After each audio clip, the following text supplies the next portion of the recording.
नेमाने police station पारत आज रोजी पोलीस स्टेशनला हजर असताना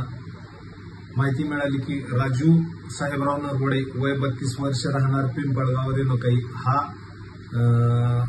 चोरीचे मोबाईल छत्रपती संभाजीनगर येथे घेऊन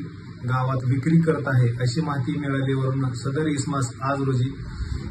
माझा पोलीस स्टाफ PSI नेमाने तसेच PC निकम PC संतोष जाधव यांनी त्याला ताब्यात घेऊन विचारपूस केली असता त्याच्या ताब्यातून एकूण 18 मोबाईल विवो कंपनीचे 4 OnePlusचे 1 Oppoचे 4 रिअलमी MIचे 2 रेडमीचे 2 रिअलमी कंपनीचा 1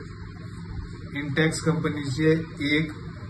ओप्पो कंपनीचे 2 असे एकूण 18 मोबाईल 2,64,000 रुपयाचा मुद्देमाल जप्त करण्यात आला असून सदर आरोपीविरुद्ध गुन्हा नोंद करण्यात आला असून पुढील तपास सुरू आहे। सदर कारवाई माननीय पोलीस अधीक्षक अजय कुमार बन्सल साहेब यांच्या तसेच अप्पर पोलीस अधीक्षक नोपाली साहेब व SDPO नितीन कटेकर साहेब यांच्या मार्गदर्शनाखाली API माने PSI नेमाने PC निकम PC संतोष जाधव यांनी केली।